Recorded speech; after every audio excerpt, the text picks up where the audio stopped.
Tugomba dutangure umwaka mushasha dufate yuko izo ari decision objectif wihaye uno mwaka duhejeje.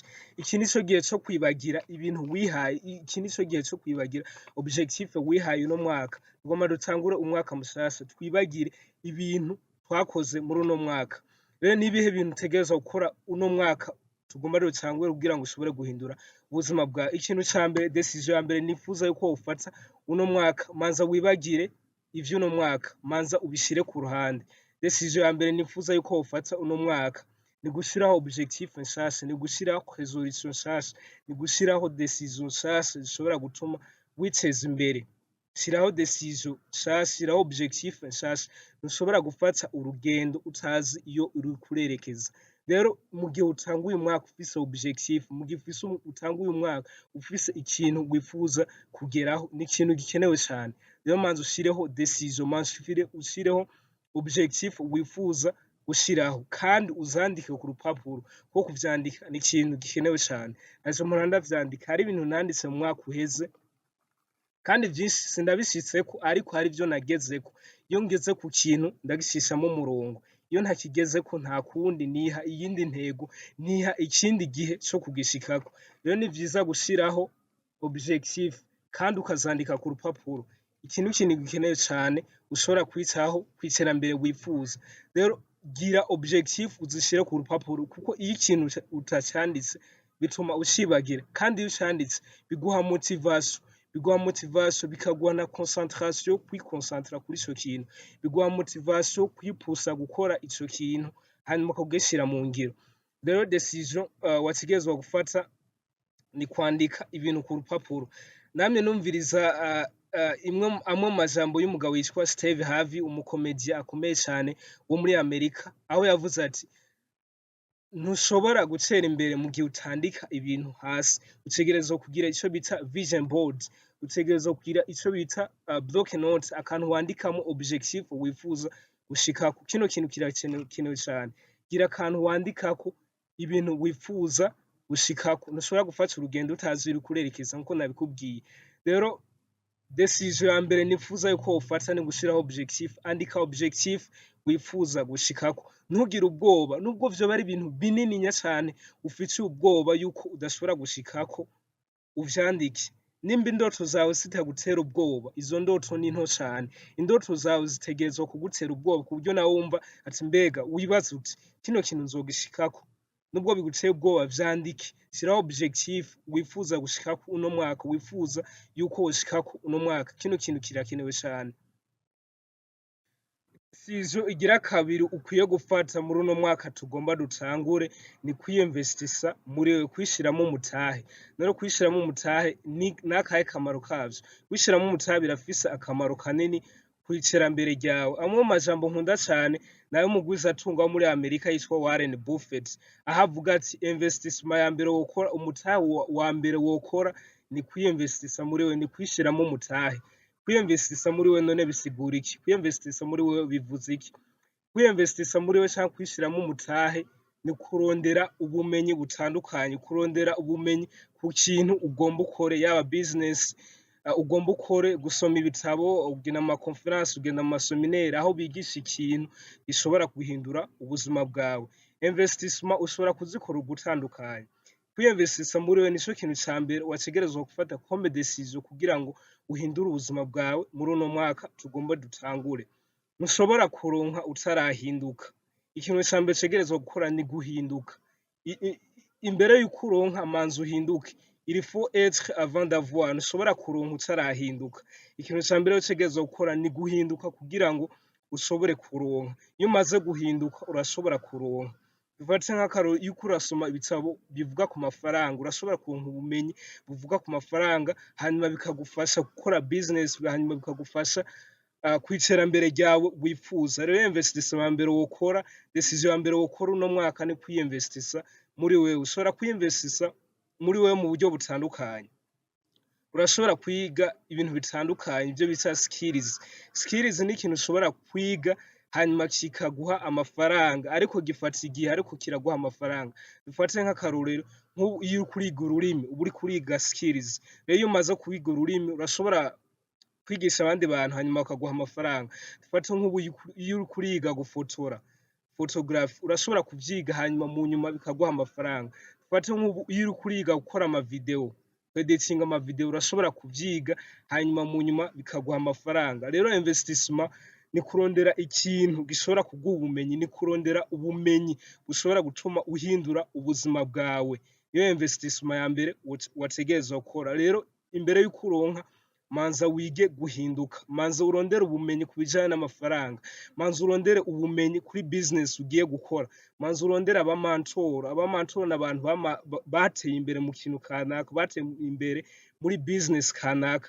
Iyo ugiye kwegera umuntu yateye imbere muri business kanaka, arashobora kukwereka ukuntu yakoze iyo business. Ntushobora kwegera umuntu ata n'ikintu na kimwe aragerageza, uwo muntu nta mpanuro ashobora kuguha, ahubwo wegera umuntu amaze gutera imbere muri ico kintu ku buryo ashobora kuguha impanuro zishobora gutuma witeza imbere. Rero decision uno mwaka wategerezwa gufata, muri uno mwaka dutanguye, ni kwiyinvestisa muri wewe, ni kurondera ubumenyi bushobora gutuma utera imbere.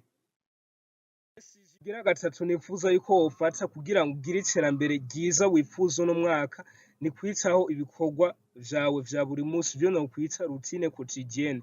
Iterambere ryacu ahanini riri mu bikorwa vyacu vya buri munsi, riva mu bikorwa vyacu vya buri munsi, riva mu ngeso dufise za buri munsi. Gushiraho ingeso, nubwo zoba ari ingeso nto, nubwo vyoba ari ibikorwa bito vya buri munsi, ubikora buri munsi, birashobora kukuganisha kw'iterambere wifuza. Dufate nk'akarorero, nk'ubu wiyemeje gusoma amapaje 10 y'igitabo buri munsi, uzosanga ukwezi guheze, uzosanga umwaka uheze umaze guheza ico gitabo. Nk'ubu wiyemeje gukora imyimenyerezo ngororamubiri buri munsi, nubwo yoba ari iminota 5 canke iminota 2, ntiwiyumvire gukora iminota 30 canke isaha yose, no.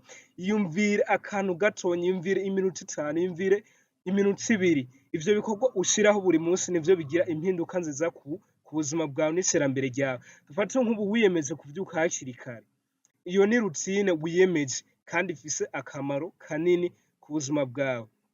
Iyindi routine woshobora gushiraho kugira ngo ushobore kugira iterambere ryiza wifuza, ni gutegura umunsi imbere y'uko uvyuka. Tegura imigambi yawe imbere y'uko uvyuka.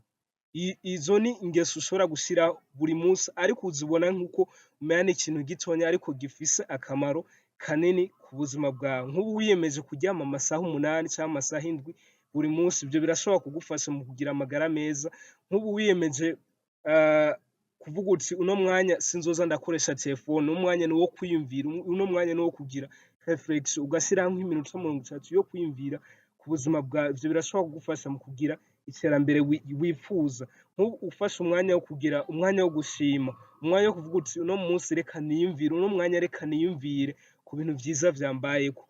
Izo ngeso canke ivyo bikorwa ushiraho buri munsi bifise akamaro kanini kuri development personnel yawe, bifise akamaro kanini kw'iterambere ryawe wifuza. Rero imbere yuko utera imbere, imbere yuko wifuza gutera imbere, manza urabe ibikorwa vyawe vya buri munsi, manza urabe ingeso zawe za buri munsi kugira ngo ushobore guhindura ubuzima bwawe. Decision igira kane nifuza yuko wofata uno mwaka kandi gufitiye akamaro kanini kw'iterambere wifuza uno mwaka tugira dutangure, ni gufata controle amafaranga yawe, kugenzura amafaranga yawe. Kugenzura amafaranga yawe birakenewe cane, ariko biragoye cane, ni ibintu bisaba uvyige kandi ubimenye ukuntu ushobora kugenzura amafaranga. Umugabo umwe w'umunyamerika akaba n'umwanditsi akomeye cane yitwa Robert Greene, niwe avuga ati ingorane ahanini dufise ku mafaranga si kuronka amafaranga, ahubwo ni kugumana ayo twaronse no kuyagwiza no kuyamultiplier, niyo ngorane ahanini dufise ku mafaranga. Rero decision nifuza yuko wofata uno mwaka, ni gufata controle ku bijanye n'amafaranga yawe, kugenzura amafaranga yawe. Ntushobora gufata controle ibijanye n'amafaranga utazi ukuntu ushobora gukoresha amafaranga yawe, utazi ibijanye n'amafaranga. Kumenya ibijanye n'amafaranga ni kurondera ubumenyi. Nari navuze kuri investissement. Investissement ya mbere wokora ni kwiyinvestisa muri wewe. Iyo umaze kwiyinvestisa muri wewe, iyo umaze kurondera ubumenyi, bica bituma ukoresha amafaranga yawe neza. Iga ukuntu basavinga, iga gusavinga, ukuntu ushobora gukora budget, iga ukuntu ushobora gushiraho ico bita emergency fund. Emergency fund ni amafaranga ushobora gushiraho ashobora kugufasha mu gihe habaye ingorane muri business yawe, mu gihe habaye ikintu c'ingorane muri business yawe. Isi ntitegekanya, hashobora kuza ikintu utari witeze. Nk'akarorero, harabayeho COVID-19. COVID-19 yasanze abantu benshi ata emergency fund, ata amafaranga yo gutegekanya ikintu kibi gishobora kubashikira bafise. Rero ni vyiza gushiraho amafaranga yo gutegekanya ikintu kibi gishobora kugushikira. Ntibisaba ngo wumva ngo ube uri umuntu wateye imbere kugira ngo ivyo bintu bikore, nubwo woba uri umuntu uri hasi, urashobora gushiraho amafaranga ashobora kugufasha mu gihe habaye ikintu kibi. Nubwo yoba ari amafaranga ibihumbi bitanu, nubwo yoba ari amafaranga ibihumbi icumi, urashobora kuyategekanya. Nubwo woba uri umunyeshuri urashobora kuyategekanya amafaranga akagufasha mu gihe ushikiwe n'ikintu kibi. Rero ni vyiza kumenya ibijanye n'amafaranga kugira ngo ushobore kugira iterambere ryiza. Umenye amafaranga wadepansije mu mwaka uheze kugira ngo ushobore kumenya amafaranga ushobora kudepansa mu mwaka uza kugira ngo ushobore gukoresha amafaranga yawe neza. Rero ikintu gikenewe cane utegerezwa kumenya ni ukuntu ushobora kugenzura amafaranga yawe. Kugenzura amafaranga yawe bisaba ubumenyi, bisaba urondere ubumenyi ku bijanye n'amafaranga, usome ibitabo bijanye n'amafaranga. Nimba udakunda gusoma ibitabo canke nimba udafise ubushobozi bwo kugura ibitabo, urashobora kwumviriza ama livre audio nkuko nari nabivuze kuri decision utegerezwa gufata ya investissement kugira ngo ushobore kwiteza imbere muno mwaka dutanguye. Rero kino kintu kirakenewe cane, fata ino decision kandi decision ikenewe cane. Menya vyinshi ku bijanye n'amafaranga, ufate controle ku bijanye n'amafaranga, ukore budget, wige gusavinga, wige umenye amafaranga, umenye ibintu bitwara amafaranga, ugire discipline ku mafaranga, ugire indero ku bijanye n'amafaranga. Kuko iyo udafise discipline ku bijanye n'amafaranga, ntushobora kugenzura amafaranga yawe.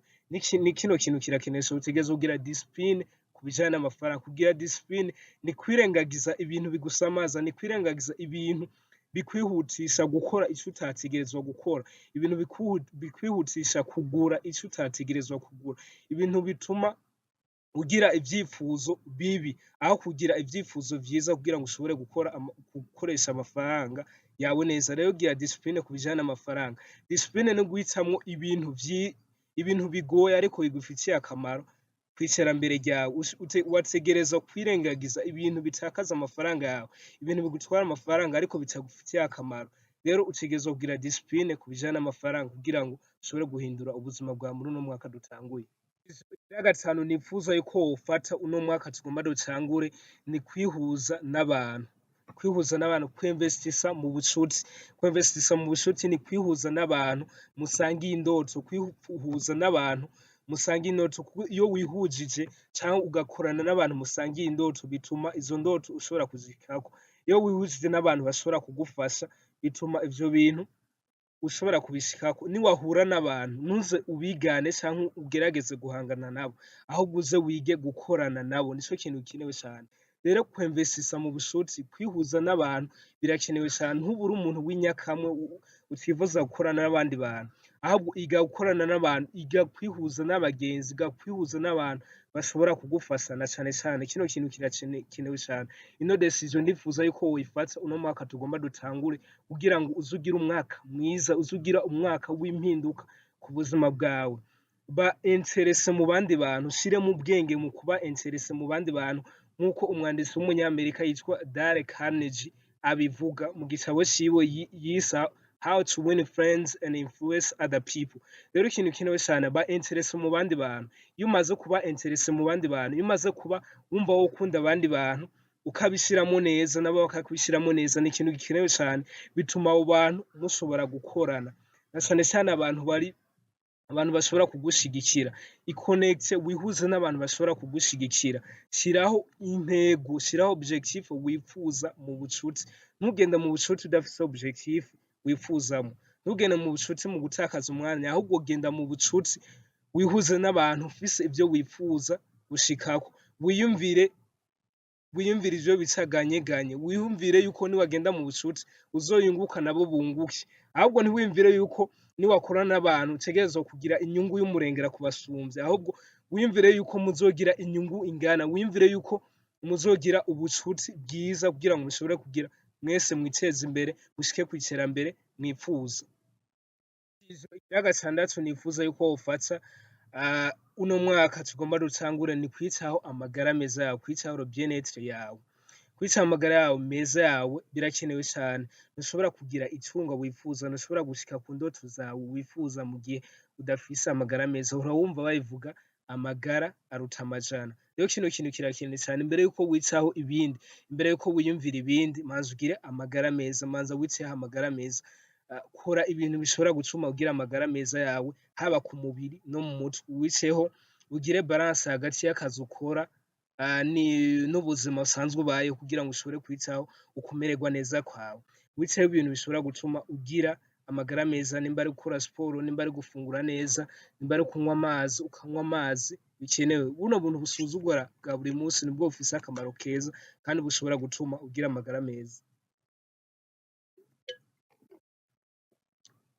Aka ni agacupa k'amazi mama mfise buri munsi kugira ngo nshobore kuguma mfise amazi mu mubiri kugira ngo nshobore kuguma ndi hydrate mu mubiri kugira numve yuko mfise energie. Rero ikintu ca mbere decision wofata ni kwitaho amagara meza yawe. Kino kintu kirakenewe cane.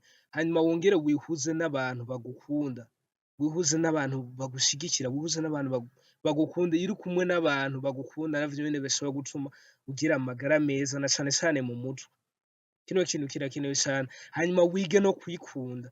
Ntushobora kugira amagara meza mu gihe utariko urikunda. Nturondere urukundo ku bandi bantu, ahubwo urondere urukundo muri wewe, wikunde. Bino bintu birashobora gutuma ugira amagara meza yo mu mutwe. Birakenewe cane. Rero decision wama uyitaho, ntushobora gushika ku bindi vyose mu gihe udafise amagara meza. Ino decision irakenewe cane kandi izere yuko ino video nkoze yakugiriye akamaro kanini. Nimba ino video yakugiriye akamaro kanini, wibuke gukora subscribe kuri chaine yanje. Nsanzwe nkora ibintu bijanye na coaching na development personnel. Nkora ama video atuma abantu bashobora kwiteza imbere, atuma abantu bashobora kugira confiance atuma abantu bashobora guhindura ingeso bafise kugira ngo bashobore kwiganisha kw'iterambere bipfuza. Ndabakunda cane. Don't forget, ntiwibagire gukora subscribe. Peace.